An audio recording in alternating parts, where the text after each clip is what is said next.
a todos y bienvenidos a Mundo Azul.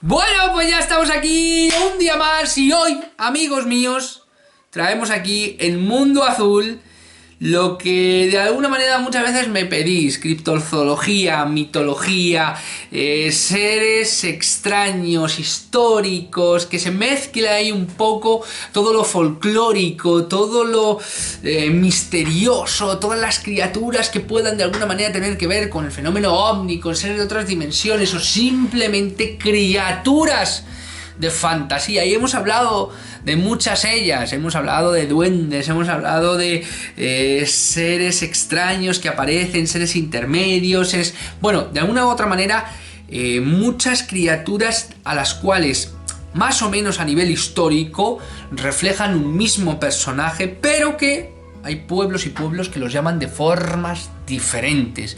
Y hoy, amigos míos, en Mundo Azul os traigo a los increíbles Alux, duendes mayas, una parte histórica más que refleja que estas criaturas existen. El Alux es para el maya, en el sureste de México, en ciertos lugares de Belice y Guatemala, el equivalente al elfo, el duende germánico. Y como él, se dedica a robar objetos brillantes, dulces, tabaco, ganado y hacer todo tipo de travesuras. En lengua maya, el plural Alux es Aluxophop, aunque en mayor parte de México el plural se forma como en el español, aluxes. Es el nombre dado a un duende o espíritu en la tradición mitológica de algunos pueblos mayas del sureste de México, Belice y Guatemala. Se cree que los Aluxop o aluxes son pequeños, con una estatura que solo se acerca a la altura de las rodillas de una persona promedio y con la apariencia de personas en miniatura, tradicionalmente vestidas a la usanza maya.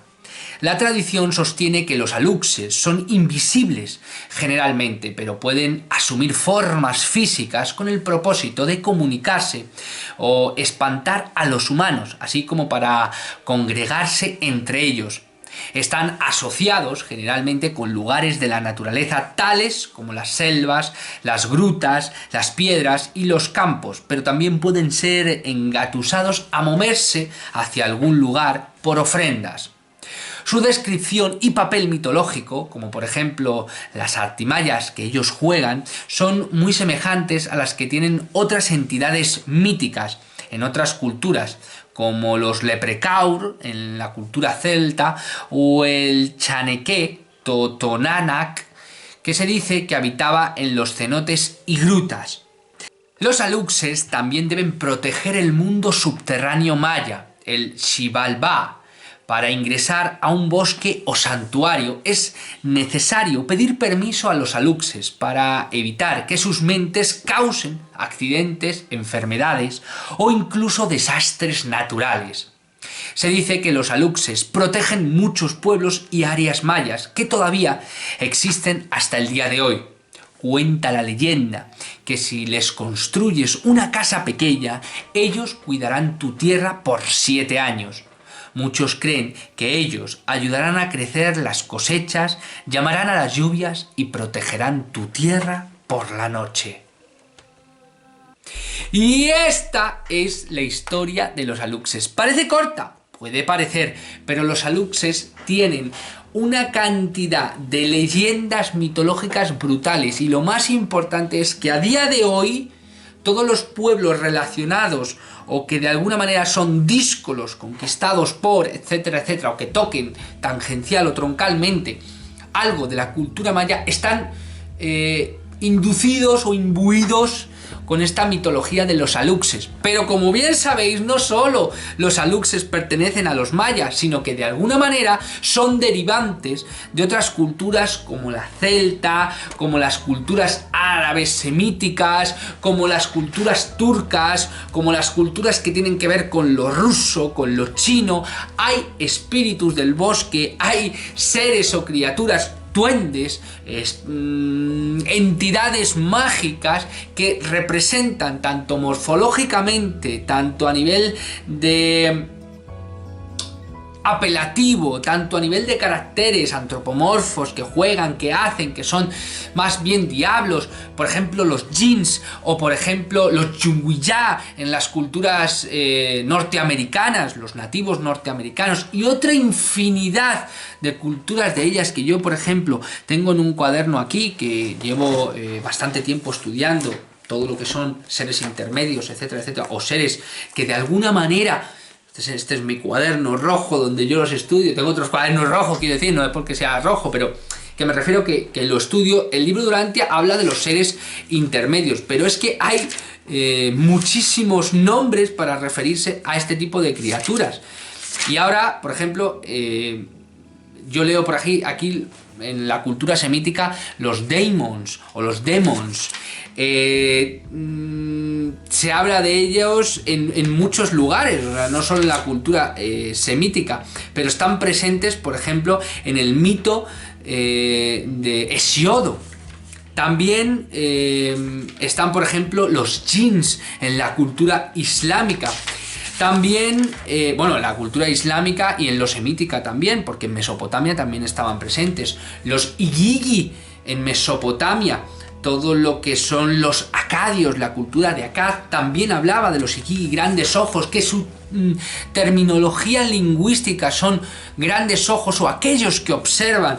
En definitiva, una amalgama increíble. Están también en las Islas Canarias, en el norte de África, en el sur de África. Yo lo que tengo registrado, como digo, en el cuaderno, ahora no lo voy a leer todo, pero más o menos lo que yo tengo compendiado en el estudio. También hablan de ellos, como digo, en las culturas de Norteamérica. Hablan de ellos, ahí lo estáis viendo, los alux, en lo que es la parte de Norteamérica, o sea, de Sudamérica, perdón. En islas como las Azores, perdidas de la mano de Dios, también hablan de ellos. En Australia también hablan de este tipo de criaturas, de este tipo de seres. Hacen una mezcla entre criaturas que divagan entre lo divino y lo humano. En definitiva, hay muchas civilizaciones que hablan de ellos, ya sea a nivel de religión, ya sea a nivel de adoración, a nivel de hacer incluso una composición de estudio de la existencia real, como son los jinns, que los jinns son una realidad absoluta en las religiones islámicas, bueno, en la religión islámica y religiones semíticas que derivan de alguna manera de lo islámico, también son una realidad absoluta. O sea, no es algo que se cree, es algo que cuando pasa cualquier cosa, cuando sucede alguna desgracia, acuden a los jinns. Pero lo que quiero en definitiva que entendáis es que los aluxes es una parte más, una rama más de una historia que se ha contado en diferentes partes del mundo, en diferentes contextos históricos, en diferentes extractos, ya sea antes de Cristo, después de Cristo, rozando incluso la propia actualidad, que estos lugares de culto existen en diferentes lugares del mundo, en el que había unas criaturas, unos seres, como pasa con, por ejemplo, con el Yeti, como pasa con otras criaturas antropomorfas, de leyendas, de mitología, de folclore, que no sabemos cómo, ni bajo qué circunstancia, ni bajo qué bebida, ¿no?, contada a través de palabra, que puede ser en muchos casos, pero que lugares que no se han tocado entre ellos y civilizaciones que están unas en las antípodas de otras, ya no solo a nivel de distancia, sino a nivel de momento en el tiempo, o sea anacronismo, coetaneidad, hablan de las mismas criaturas, hablan de los mismos seres que se hacen. O sea, si vosotros habéis leído la historia de Luis Salazar, Los 100, aprovecho y voy a hacer un poquito de promoción. Yo hablo en este caso, de este tipo de criaturas en la cultura india, que hacen exactamente lo mismo, que aparecen, desaparecen, que son criaturas que pueden de alguna manera ser más...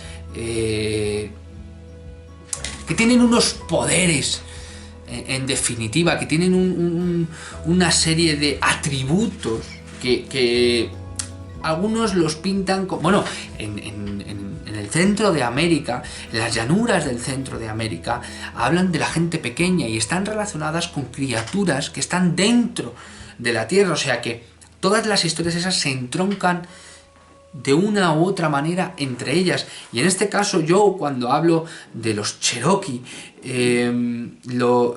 hablo de estas criaturas con muchísimo respeto, evidentemente, pero hablo de unos seres que están reflejados ya no solo en las historias y en las leyendas a nivel habla, o sea, oralmente, sino que también los antropólogos de la época hablan de ello. Los libros que hay de antropología, de los primeros contactos con los Cherokee, con los Cheyennes, con las culturas algonquinas, que es como una especie de cultura que engloba a muchos pueblos, como por ejemplo los mohicanos o los pies negros, hablan de este tipo de criaturas. Yo en el libro de la historia de Luis Salazar, Los 100, hablo de ellos y hago una composición, pero es lo que se puede coger de otro tipo de criaturas como el elfo, el duende, o otros muchos que son en esencia lo mismo.